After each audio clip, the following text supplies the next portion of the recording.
Good morning बच्चों, कैसे हो? खूब बढ़िया पढ़ाई चल रही है। तो हम लोग जैसे कि लास्ट लेक्चर पढ़ रहे थे वैद्युत परिपथ। तो वैद्युत परिपथ में लास्ट लेक्चर में हमने देखा कि व्हीट स्टोन सेतु पर आधारित न्यूमेरिकल कैसे सॉल्व किए जाते हैं। व्हीट स्टोन कितने टाइप का चित्र आपको बना के कंफ्यूज किया जा सकता है व्हीट स्टोन में, तो उस टाइप के हमने कोई न्यूमेरिकल किए। तो उसी न्यूमेरिकल के बाद अब हम लोग उसी पर बेस्ड एक टॉपिक है मीटर सेतु। क्या टॉपिक है बेटा? मीटर सेतु। ये व्हीट स्टोन सेतु के सिद्धांत पर कार्य करता है। मीटर सेतु या फिर मीटर ब्रिज।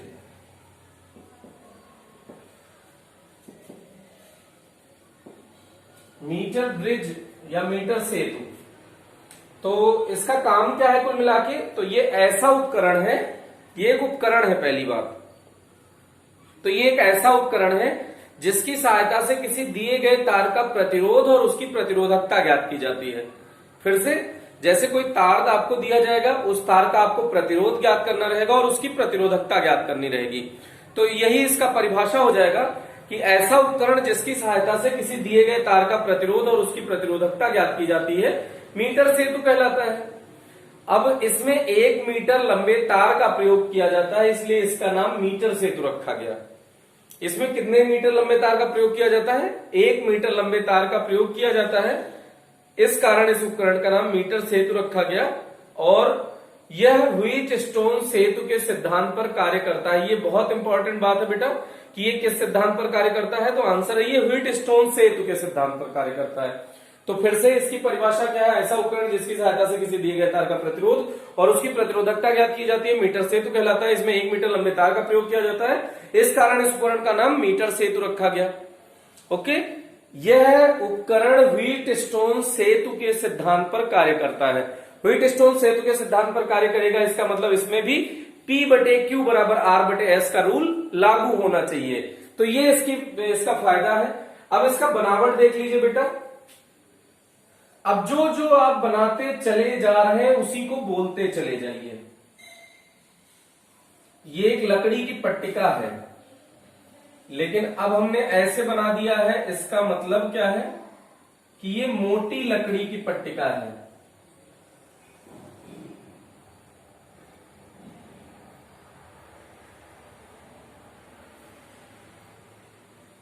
तो इसमें एक मोटी लकड़ी की पट्टिका होती है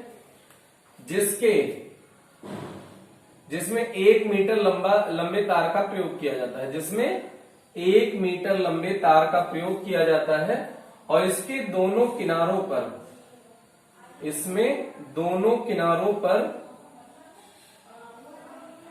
एल आकार की पट्टिका लगी होती है। जैसे एक किनारे पर ये हमने आपको दिखाया, तो ऐसे ही इस किनारे पर भी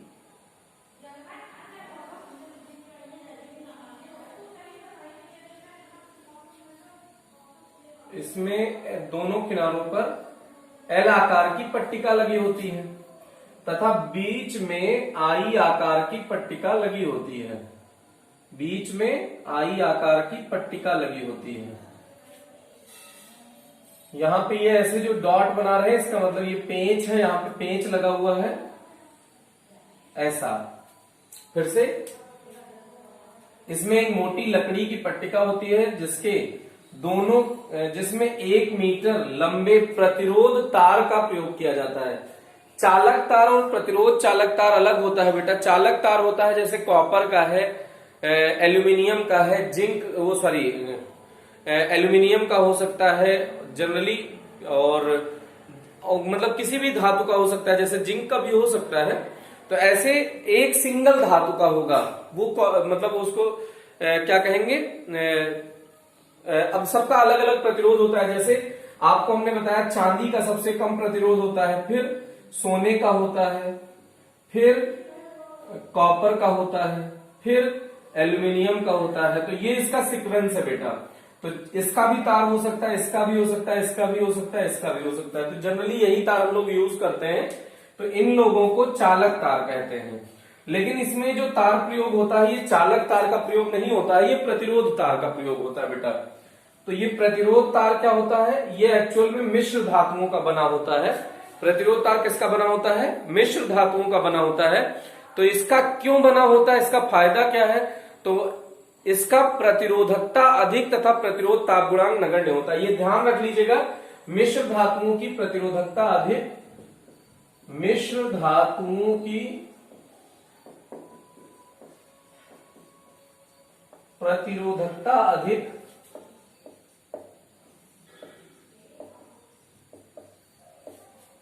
तथा प्रतिरोध ताप गुणांक नगण्य होता है।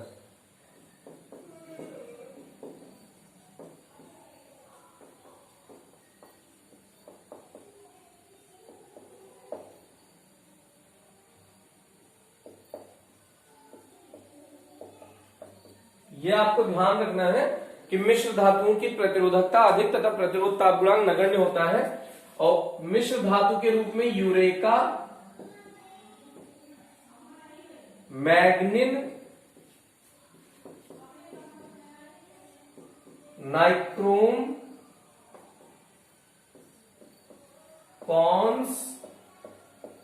कॉन्स्टेंटन मिश्र धातु के रूप में जनरली इन्हीं चार मिश्र धातुओं का प्रयोग करते हैं। Eureka, मैग्नीन, nichrome, constantan. किनका किनका यूज करते हैं जनरली बेटा? यूरेका, मैग्नीन, नाइक्रोम, कॉन्स्टेंटन, इन मिश्र धातुओं का प्रयोग किया जाता है।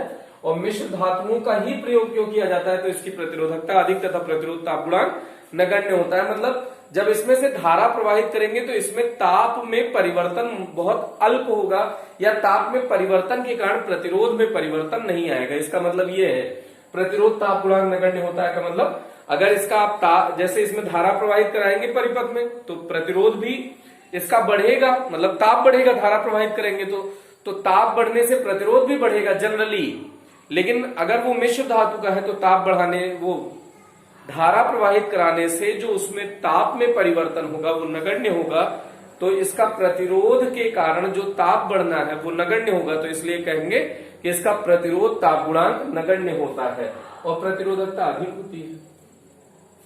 ये चालक काल ले लिया बेटा। अब इसमें एक मीटर पैमाना लगा होता है, इसमें एक मीटर पैमाना लगा होता है। ये 0, ये 100, ये 50, 40, 30, 20 और पास होना चाहिए 10, 20, 30, 40, 50, 60, 70, 80, 90। इसके बीच में ऐसे टिक टिक टिक टिक टिक ढेर सारे ऐसे लाइन बनी होंगी।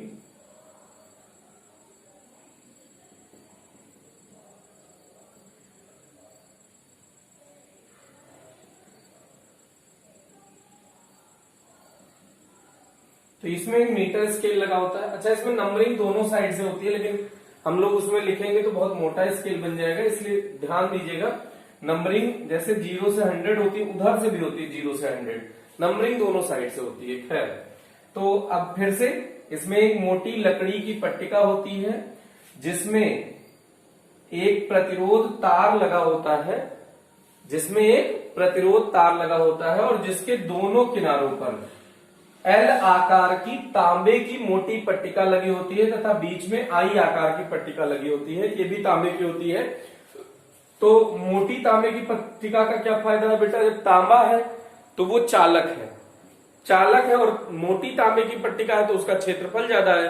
तो क्षेत्रफल ज्यादा होने से प्रतिरोध कम हो गया, और कॉपर है तो वो खुद ही चालक है, अच्छा चालक है, तो उसके कारण प्रतिरोध कम हो गया। तो इसका प्रतिरोध बीच में प्रभावित ना करे, इस कारण इसका हमने प्रयोग किया है। अब इसके एक किनारे पर प्रतिरोध बॉक्स का प्रयोग करते हैं। आरबी बोले तो रेजिस्टेंस बॉक्स, आरबी बोले तो रेजिस्टेंस बॉक्स, और दूसरे सिरे पर एक अज्ञात प्रतिरोध एस लगा होता है। इसको हम लोग आर बोलते हैं जनरली, और उस अज्ञात प्रतिरोध, ये एस क्या है बेटा? अज्ञात प्रतिरोध। एस क्या है? अज्ञात प्रतिरोध है ऐसा। अब इसके बाद जो इसके बीच में होता है, ये एक गैल्वेनोमीटर लगा होता है, और गैल्वेनोमीटर के एक सिरे पर जॉकी लगा होता है, जॉकी जे। ये AB तार है, जॉकी ऐसे पेन जैसा होता है बेटा।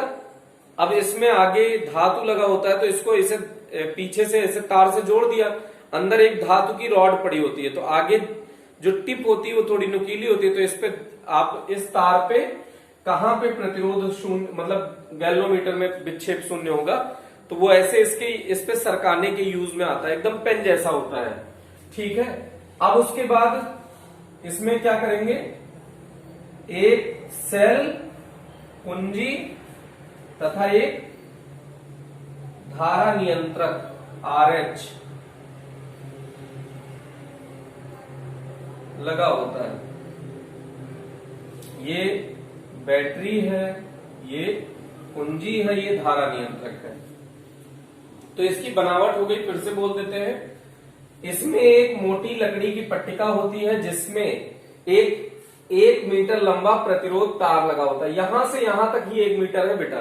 1 मीटर लंबा प्रतिरोध तार लगा होता है जिसके दोनों किनारों पर तांबे की मोटी L आकार की पट्टिका लगी होती है तथा मध्य में I आकार की पट्टिका लगी होती है। अब एक सिरे पर प्रतिरोध बॉक्स तथा दूसरे सिरे पर अज्ञात प्रतिरोध तार का संयोजन कर दिया जाता है।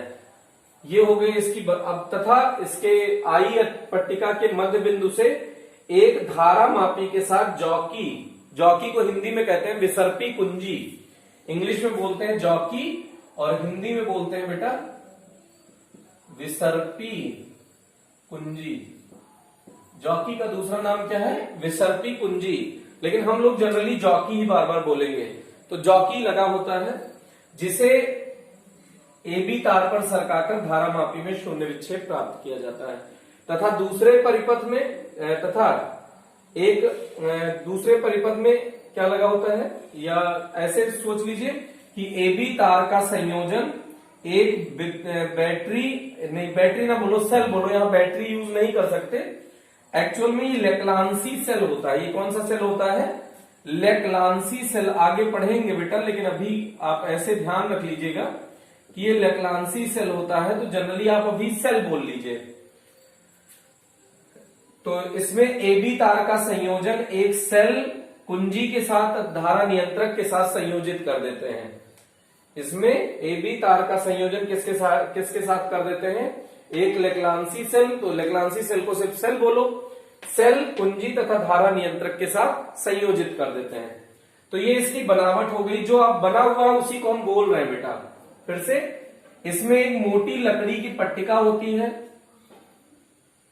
जिस पर 1 मीटर लंबा प्रतिरोध तार संयोजित होता है तथा उसके लंबाई को मापन करने के लिए 1 मीटर पैमाना लगा होता है।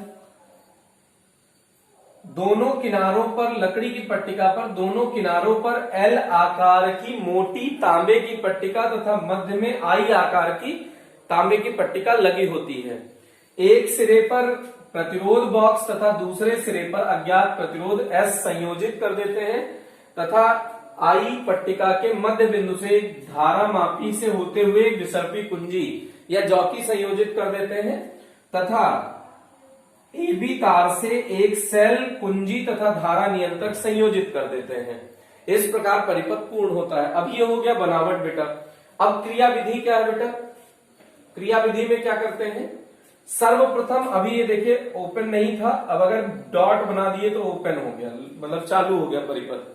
सर्वप्रथम परिपथ की कुंजी चालू करते हैं।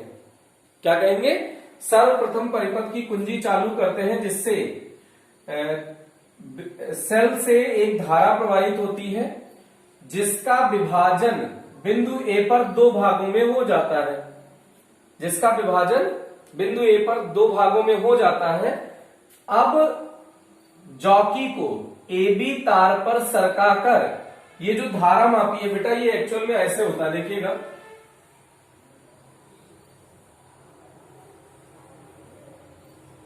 ऐसे एक डब्बा टाइप होता है।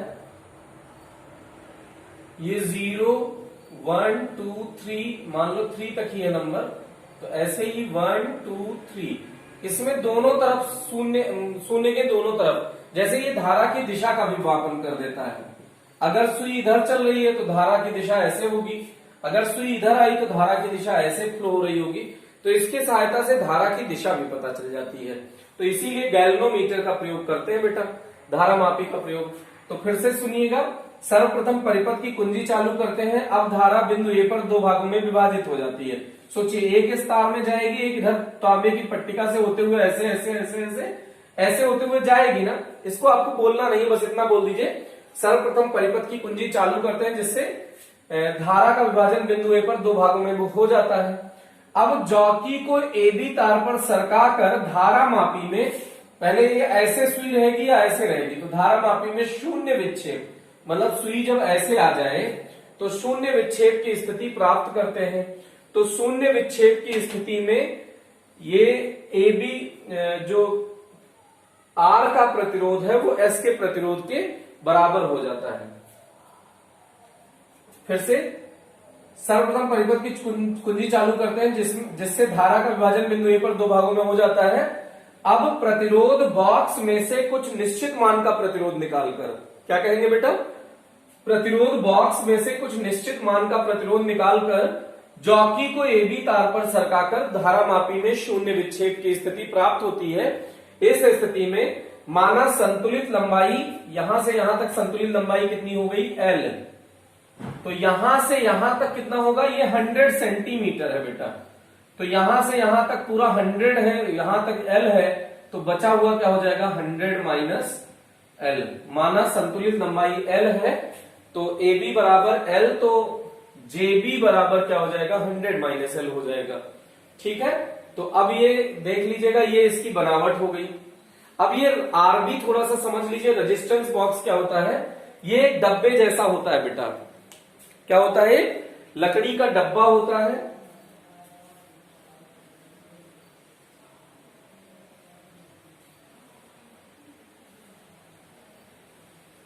ऐसे करके 3D में सोचना है थोड़ा सा आपको।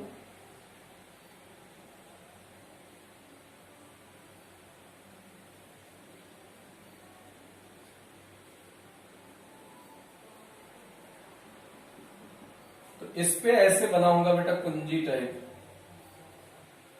फिर यहां पे तांबे की पट्टी लगी होगी, फिर यहां तांबे की ऐसे पट्टी लगी होगी, फिर इस पे दूसरी कुंजी बना होगा, फिर एक स्पेस होगा। ये ऐसे ऐसे जो बना रहे हैं, ये तांबे की पट्टी है बेटा, ये तांबे की पट्टी बनी हुई है।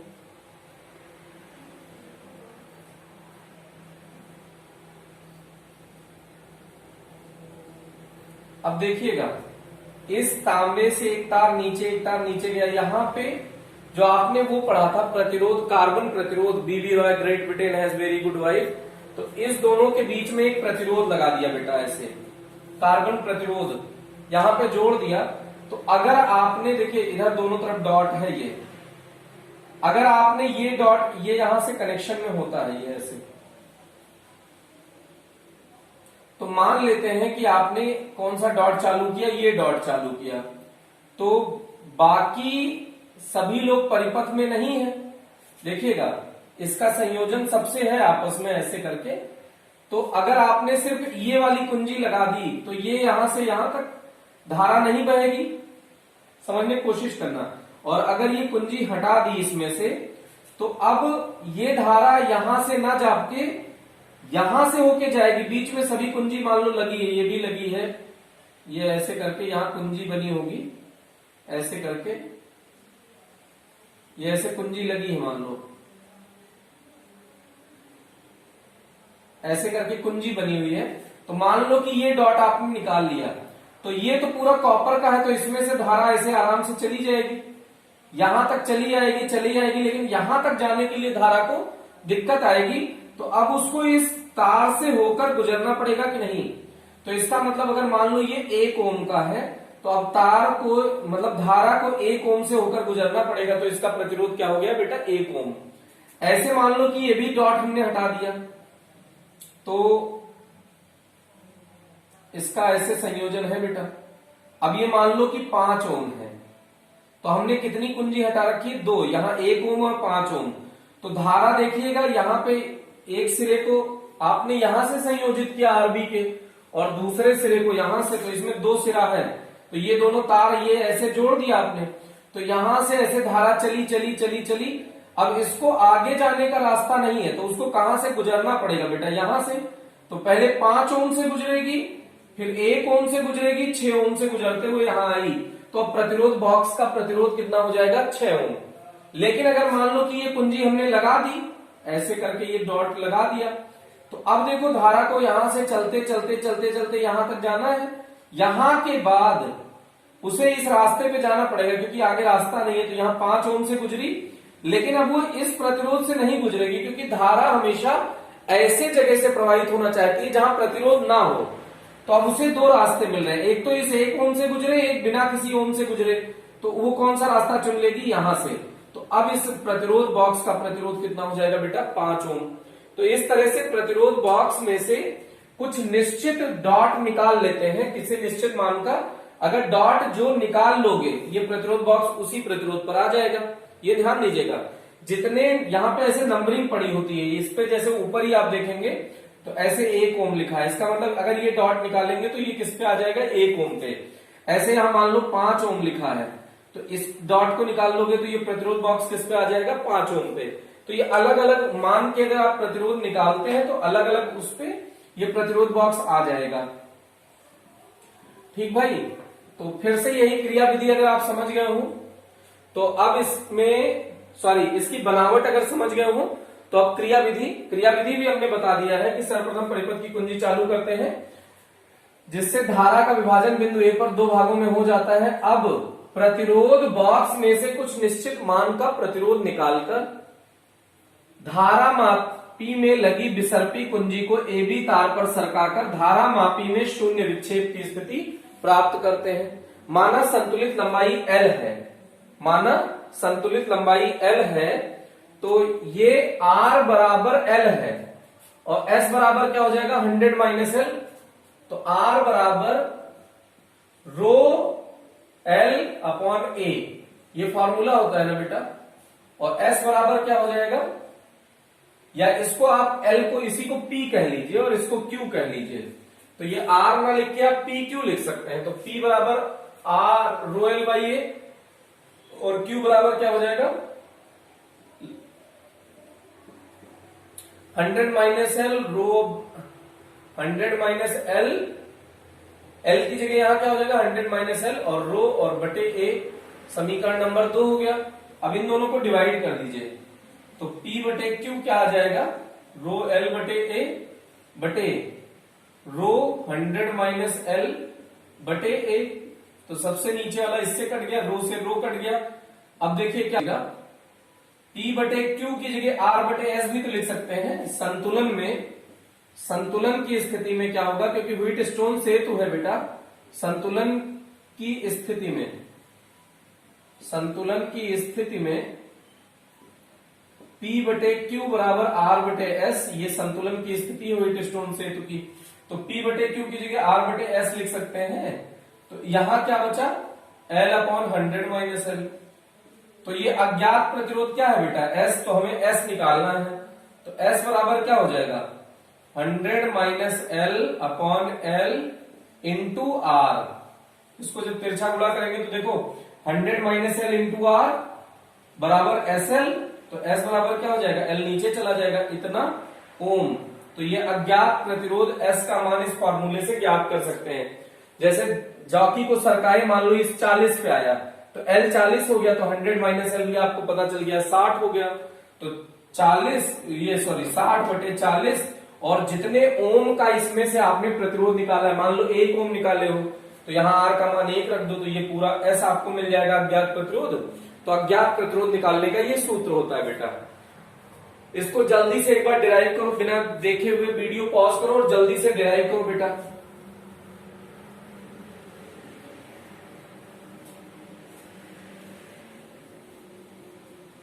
अब उसके बाद देख लीजिए प्रतिरोधकता के सूत्र। इसमें क्या देखने जा रहे हैं, प्रतिरोधकता का सूत्र।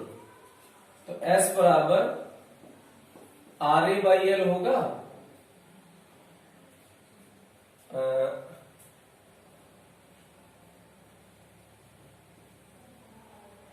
एस ये आर ही है, एस बराबर रो एल बटे ए।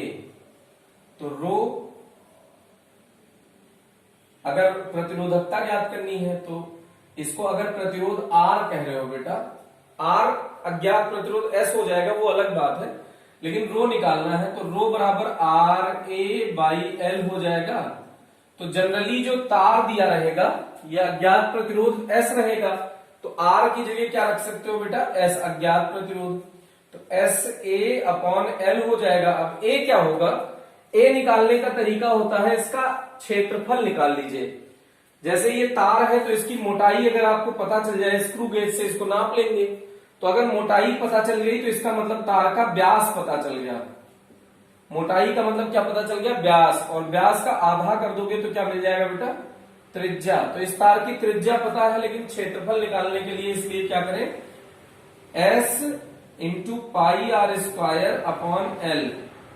लंबाई तो आप ज्ञात ही कर सकते हैं, ओम मीटर इसका मात्रक, लंबाई इसकी ज्ञात कर सकते हैं यहां से यहां तक, इस नॉब से यहां तक की लंबाई नाप लीजिए, इसका टोटल लंबाई हो जाएगा। तो एल आपको पता चल गया, आर का मान किससे ज्ञात करोगे बेटा, स्क्रू गेज से, तो स्क्रू गेज से व्यास पता चलेगा, आधा कर दोगे त्रिज्या पता चल जाएगी, तो ये पूरा पता चल जाएगा। तो आपको अज्ञात प्रतिरोध, अभी अभी आपने सूत्र देखा था कि अज्ञात प्रतिरोध एस बराबर होता है 100 minus L upon L into R. तो अज्ञात प्रतिरोध तो इससे निकल जाएगा, तो एस निकल गया, तो एस का मान रख दोगे तो इससे इस दिए गए तार की प्रतिरोधकता आप ज्ञात कर सकते हो। कैसे, यहां से अज्ञात प्रतिरोध निकलेगा, उस अज्ञात प्रतिरोध को यहां रख दीजिए, तार की मोटाई नाप ली हो तो उससे क्या पता चल गया, व्यास, व्यास का आधा कर दोगे त्रिज्या, और तार की लंबाई, इसी अज्ञात तार की लंबाई भी ज्ञात कर सकते हैं, लंबाई तो स्केल से नाप लिया। तो इस तरह से इसकी प्रतिरोधकता का ज्ञात करने का ये सूत्र आपको मिल गया। अब इसमें सावधानियां क्या क्या होनी चाहिए भाई, इसको पहले जल्दी से वीडियो पॉज करिए और जल्दी से नोट कर लीजिए बेटा, फिर इसके आगे का डिस्कशन किया जाए। तो इसके बाद देखिए इसमें सावधानियां, तो पहली सावधानी इसमें जो लगा ये तार है, ये लगे तार का जो 1 मीटर लंबा तार है वो मिश्र धातु का होता है। मिश्र धातु जैसे यूरेका, मैग्नीज, नाइक्रोम, कॉन्स्टेंटन इत्यादि का होता है, क्योंकि इसकी प्रतिरोधकता अधिक तथा प्रतिरोध ताप गुणांक नगण्य होता है। मिश्र धातु का लेने का क्या फायदा है बेटा, क्योंकि इसकी प्रतिरोधकता अधिक तथा प्रतिरोध ताप गुणांक नगण्य होता है। तो ये हो गया इसका पहला। फिर इसमें जो लगी तांबे की पट्टियां हैं, इसमें लगी तांबे की पट्टियां मोटी ली जाती हैं, जिसके कारण उसका क्षेत्रफल बढ़ जाए तो इसके तार का जो इसका प्रतिरोध है वो घट जाए। इसको कहते हैं अंत्य सिरे का प्रतिरोध। इसको क्या बोलते हैं बेटा, अंत्य सिरे का प्रतिरोध। तो अंत्य प्रतिरोध इसमें जुड़े नहीं। अगर आप मोटी तांबे की पट्टियां लेंगे तो इसमें अंत्य प्रतिरोध उसका नहीं जुड़ेगा, तो आपको जो अज्ञात प्रतिरोध है उसका सही सही मान मिल जाएगा। अगर इसमें देखिएगा एक चीज और इंपॉर्टेंट है, एस को यहां लगा दो और आरबी को यहां लगा दो, तो संतुलित लंबाई जो आपने एल निकाली है वो इधर चली जाएगी और 100 माइनस एल इधर आ जाएगा। तो मतलब क्या है, अगर आर और एस का मान आपस में बदल दिया जाए तो संतुलित लंबाई अब क्या हो जाएगी, 100 माइनस एल हो जाएगी, और शेष लंबाई क्या बचेगी, एल हो जाएगी। तो संतुलित लंबाई बदल कर क्या हो जाएगी बेटा, 100 माइनस एल हो जाएगी। जो पहले एल है वो क्या हो जाएगा, 100 माइनस एल हो जाएगा। अब इसके बाद इसमें एक लास्ट पॉइंट बचता है कि शून्य विक्षेप की स्थिति ये इस तार के लगभग अगर मध्य में प्राप्त होती है तो इस प्रकार का मीटर सेतु आदर्श मीटर सेतु कहलाता है, क्योंकि इस स्थिति में P बटे Q बराबर R बटे S हो जाएगा।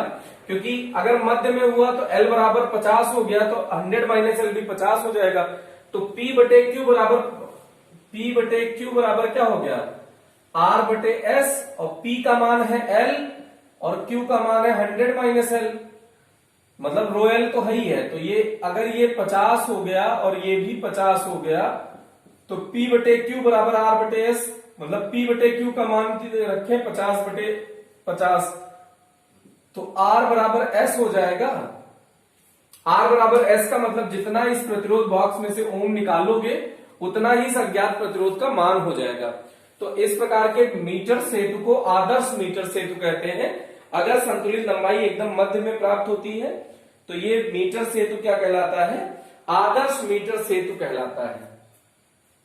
अब मीटर सेतु में एक त्रुटि होती है कि इसमें अंत्य सिरे का प्रतिरोध जो यहां पे होता है ये भी काउंट हो जाता है। तो अंत्य सिरे का प्रतिरोध दूर करने के लिए एक नया उपकरण यूज किया जाता है, कैरी फास्टर सेतु। कौन सा यूज किया जाता है बेटा? कैरी फास्टर नामक वैज्ञानिक ने बनाया था, तो इसलिए इसे क्या कहते हैं? कैरी फास्टर सेतु कहते हैं। तो कैरी फास्टर सेतु क्या होता है? थोड़ा सा देख लीजिए, 2 मिनट की बात है। कैरी फास्टर सेतु क्या होता है? ऐसा उपकरण जिसमें जो ये प्रतिरोध तार होते हैं वो अल्प अंतर को भी ज्ञात कर लेता है। प्रतिरोधों के तार के दो तार दिया गया है और दोनों के प्रतिरोध में बहुत अल्प अंतर है, उसको भी ज्ञात कर सकते हैं। और इसकी सहायता से दशमलव के बहुत निकट मान भी ज्ञात किए जा सकते हैं, मतलब दशमलव के बाद ही भी कई अंकों तक इसके मान ज्ञात किए जा सकते हैं अगर इस उपकरण को, ये इसी का मॉडिफाइड फॉर्म है। अगर मीटर सेतु है तो इसका मॉडर्न फॉर्म क्या है? कैरी फास्टर सेतु। अभी हम मीटर सेतु पढ़ रहे हैं, जब हम हायर क्लासेस में जाएंगे, ग्रेजुएशन करेंगे, तो उसमें हम लोग मीटर सेतु की बजाय कैरी फास्टर सेतु पढ़ेंगे। तो कैरी फास्टर सेतु में अंत्य सिरे का प्रतिरोध नहीं होता। इसमें जो 2 तार दिए जाएंगे, अगर दोनों का प्रतिरोध में बहुत अल्प अंतर है, जैसे एक का प्रतिरोध है 1 ओम और दूसरे का प्रतिरोध है 1.0001 ओम, तो ये अंतर भी आप ज्ञात कर सकते हैं कैरी फास्टर सेतु की सहायता से। तो लेकिन इसमें वो अंतर आपको नहीं दिखेगा, वो लगभग उतना ही आ जाएगा। तो इसमें अल्प अंतर नहीं पता चलता है, उसमें दशमलव के निकटतम मान तक भी मान ज्ञात किया जा सकता है। तो ये कैरी फास्टर सेतु है बेटा। तो अगर आपने मीटर सेतु और कैरी फास्टर सेतु देख लिया है बेटा, तो मीटर सेतु पर आधारित एक छोटा सा न्यूमेरिकल आपको हम करा रहे हैं। तो कैरी फास्टर सेतु मीटर सेतु का ही एक परिवर्तित रूप है। इसकी सहायता से अंत्य सिरे का प्रतिरोध ज्ञात किया जा सकता है या प्रतिरोधों के अल्प अंतर को भी ज्ञात किया जा सकता है और दशमलव के कुछ मान तक प्रतिरोध भी ज्ञात किए जा सकते हैं। तो अब इसके बाद एक क्वेश्चन है, यदि किसी दिए गए परिपथ में मीटर सेतु के बिंदु ए से संतुलित लंबाई 40 सेंटीमीटर, ये एल बराबर कितना दिया है बेटा? 40 सेंटीमीटर प्राप्त होती है, 40 सेंटीमीटर प्राप्त होती है। तो यदि अज्ञात प्रतिरोध के समांतर क्रम में 12 ओम का प्रतिरोध जोड़ दिया जाए, इसके समांतर क्रम में, 1 मिनट, थोड़ा सा जगह की कमी है, इसके समांतर क्रम में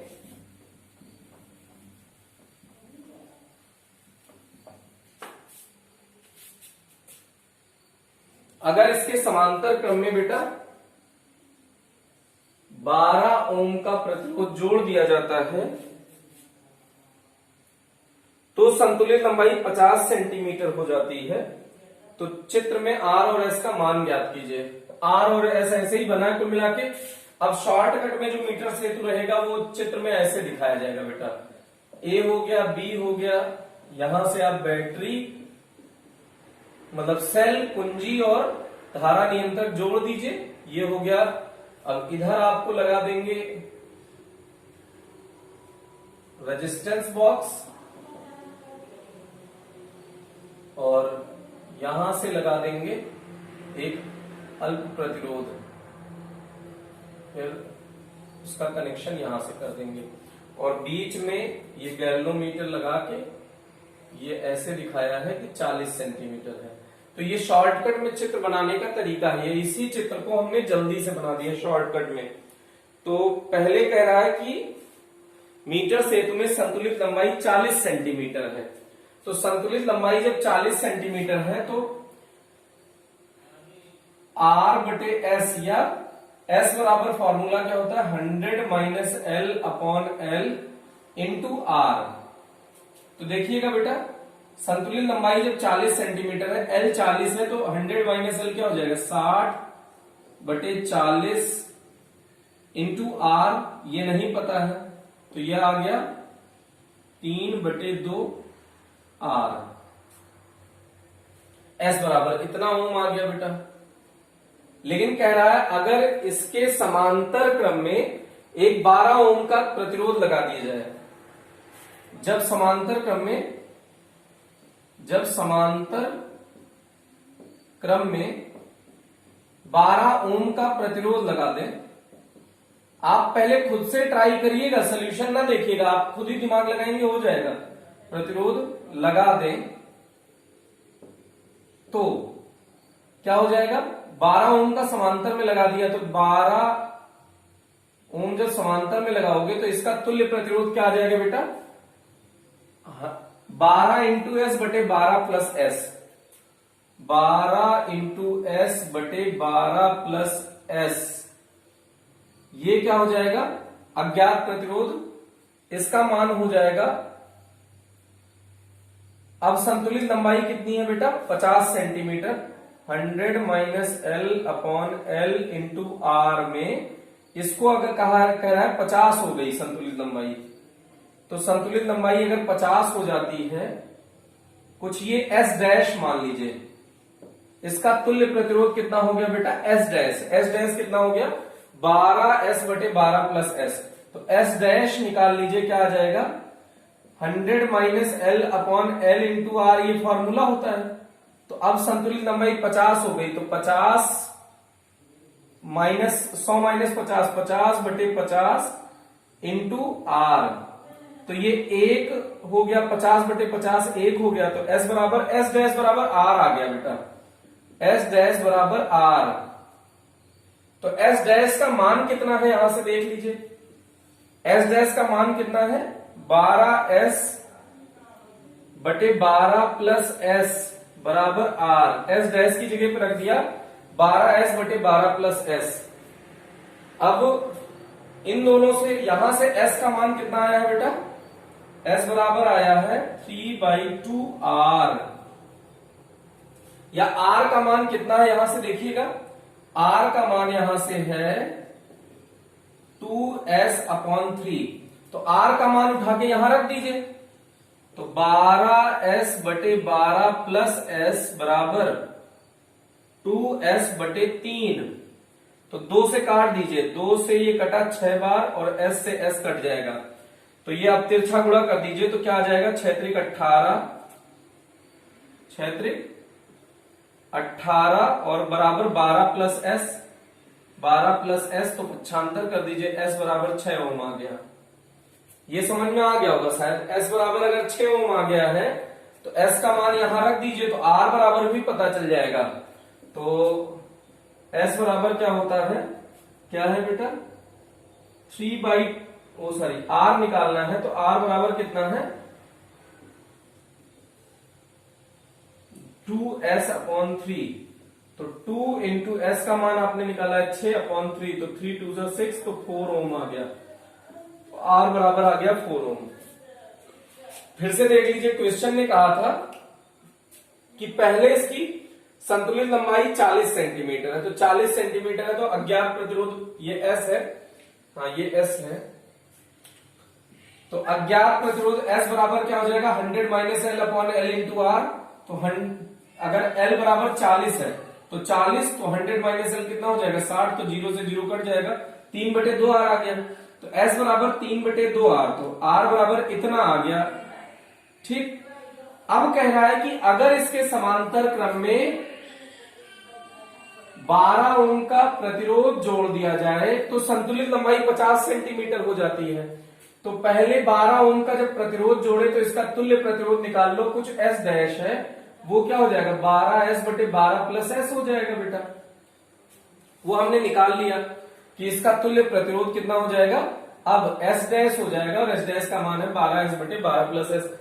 अब एस डैश कितना हो जाएगा, संतुलित लंबाई 40 की बजाय 50 हो जाएगी, तो एस डैश बराबर 100 माइनस एल बटे एल इंटू आर, तो अब की एल कितना दिया है 50, तो 100 में से 50 गया, तो 50 बटे 50 इंटू आर, तो 50 बटे 50 1 हो गया, तो एस डैश बराबर आर आ गया बेटा।